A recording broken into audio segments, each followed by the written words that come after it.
শেষে হচ্ছে গিয়ে দাদা হঠাৎ করে একটা প্রুনিং শেয়ার ম্যানেজ করে দিয়েছে। এটা নতুন আছে বলে এটা ব্যবহার করতেছি। তবে আপনারা যদি চান আপনারা ফ্যালকো ব্যবহার করবেন। ফ্যালকো সুইজারল্যান্ডের খুব প্রফেশনাল। যদি একটু বাজেট কম হয় তাহলে তাইওয়ানের বেশ কিছু প্রোডাক্ট আছে, কিন্তু শার্প জিনিসটা শার্প, সেগুলো ব্যবহার করা যেতে পারে। আর এটা কোথায় পাবেন সেটাও আমি বলে দিচ্ছি। আপনারা চাইলে আমার সাথে যোগাযোগ করতে পারেন, আমি আপনাদেরকে খুব কম দামে অর্ডার করে দিতে পারবো। যারা ইন্ডিয়া থেকে অর্ডার করবেন তারা তো খুব সহজে পেয়ে যাচ্ছে, একবারে বাড়িতে হোম ডেলিভারি খুব কম দামে।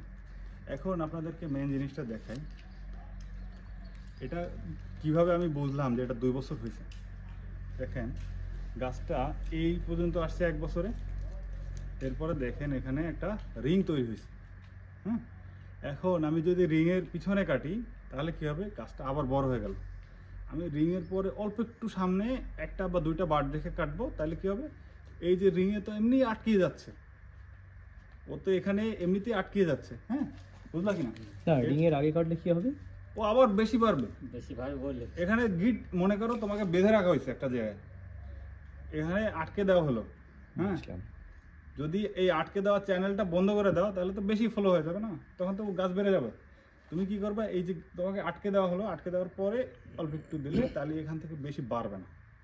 ঠিক আছে, তো এটা তো তাহলে খুলে দেয় এবার। হ্যাঁ, যেটা প্রথমে যেটা দেখাতে চাচ্ছিলাম সেটা তো হলো, সেটা এইটা যে ব্যান্ডিংটা আরো আগে করতে হয়।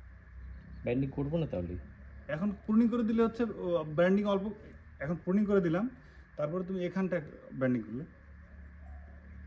এই দেখো এখান থেকে নিচের দিকটা সবসময় চেষ্টা করতে হবে, নিচের দিকের যে পাতাটা এই এই এই জায়গাটা ছিল একবার ঠিকঠাক মতো, এটাকে কাটতে হবে কি, এই সানলাইটটা উপরের দিয়ে পড়বে, তো আমার কাটতে হবে একটু ব্যাকা করে। হ্যাঁ, ব্যাকা করে কাটলে কি হবে, এখানে যখন সানলাইটটা পড়বে তখন কিন্তু এখানে রোগবালাই কিন্তু সহজে আটকাবে না। এবার ধরো এটা, এবারে আমি ব্যান্ডিংটা করে দিচ্ছি।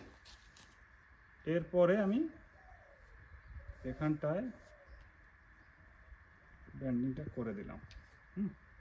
এই যে বাঁধার যে স্টাইলটা, এটার একটা নাম আছে, আমি ঠিক মনে করতে পারতেছি না। এরপরে এই যে কাটা অংশটায় কি করবা, কপার বেস ফাঙ্গিসাইড দিয়ে প্রলেপ দেওয়া যেতে পারে।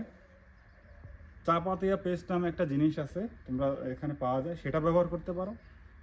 এটা না পেলে ফেভিকল, ফেভিকল দিয়ে দেবা এখানে, ও সিলগালা করে দেবে। সিলগালা করে দিলে কি হবে, গামিং আর কি, গামিং করে দিলে এখান থেকে কিন্তু আর কেউ ফাঙ্গাল ইনফেকশন করতে পারবে না। ঠিক আছে, এর কিন্তু আর কোনো সমস্যা নেই তাহলে। আর এই যে একটা বাট রাখলাম, এ কিন্তু বেশি বাড়বে না, নিচের দিকে তো অল্প একটু বাড়বে, এটা সর্বোচ্চ হয়তো 5 ইঞ্চি বাড়তে পারে সর্বোচ্চ। হ্যাঁ, দেখো তো এই যে সায়ানগুলা, আমার একটা ভাই আছে, আবার গ্রাফটিং ট্রাফটিং করে, ও আবার ফোন করে দেখবো ঠিকই বলবে যে দাদা সায়ানগুলো তো আমার দিলে পারতেন। এটা কোন ভ্যারাইটি?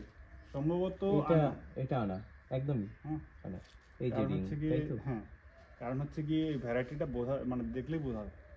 আর এই যে সিগনেচার ধরার একটা সিস্টেম আছে, আমার ঠিক অনেকদিন হচ্ছে করি না তো, ঠিক মনে নাই বলতে, এই যে এইখানে একটা ইয়া ছিল, হ্যাঁ পাতা ছিল, সেটা এইখানটায় কাটা যেতে পারে। ও হ্যাঁ, এবার ঠিক আছে। পাতা দেখে মানে হচ্ছে এখানটায়, এখান থেকে এই যে দেখো, এখান থেকে যে পাতাটা ছিল, পাতার নিচেই তো একটা হচ্ছে গিয়ে বাট ছিল, চোখ ছিল, এখান থেকে তো নতুন করে আবার শাখা বের হবে। সেই বাটটাকে তো সুস্থ দেখতে হবে। যদি সুস্থ বলতে, যদি তুমি পাতা সহ রেখে দাও তাহলে ঠিক আছে, কিন্তু পাতাটা ভেঙে গেছে না, এই বাটটা একটু ইনজিওর্ড হয়েছে। এই যে এখানে তো বাট ছিল, আমরা এখানে কাটলাম না, এখানটায় কাটলাম না কেন, তাহলে বেশি দূরে হয়ে যায়, সেজন্য। এই হচ্ছে ব্যাপার। তো বন্ধুরা, আশা করি আপনারা বিষয়টা বুঝতে পারছেন। এইভাবে করে কিন্তু আমরা পুরো গাছটাকেই হচ্ছে কি সামার প্রুনিং করে দেবো। করে দেওয়ার পর কি হবে, এই যে বার্ডগুলো এগুলো অ্যাক্টিভ হয়ে যাবে। অ্যাক্টিভ হয়ে এগুলো কিন্তু সামনে যেহেতু শীত চলে আসবে, এগুলা বেশি বড় হতে পারবে না, খুব কম বড় হবে। ও কি করবে, ও ফার্টিল হবে। তুমি যদি এরপরে ওই যে গোড়ার দিকে তো ফার্টিলাইজার দেবা, সাথে একটু ব্যালেন্স এনপিকে দিয়ে দেবো, তাহলে কি হবে, ও তার সাথে একটু মাইক্রোনিউট্রিয়েন্টও দিতে হবে। আচ্ছা, তাহলে পরে ও পুষ্ট হয়ে বসে থাকবে ফল দেওয়ার জন্য। এই হচ্ছে ব্যাপার। তো বন্ধুরা, যারা ভিডিওটি দেখলেন আশা করি বুঝতে পারছেন। যদি এরপরেও আপনাদের কোনো কমেন্ট থাকে আপনারা ভিডিওর নিচে কমেন্ট করতে পারেন।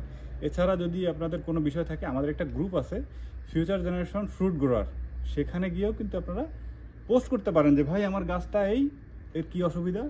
যদি আপনারা পোস্ট করেন আমি চেষ্টা করবো আপনাদেরকে রিপ্লাই করার। তো ভিডিওটি দেখার জন্য অনেক অনেক ধন্যবাদ। যে যেখান থেকে দেখছেন ভালো থাকবেন, সুস্থ থাকবেন, অবশ্যই সবুজের সাথে থাকবেন।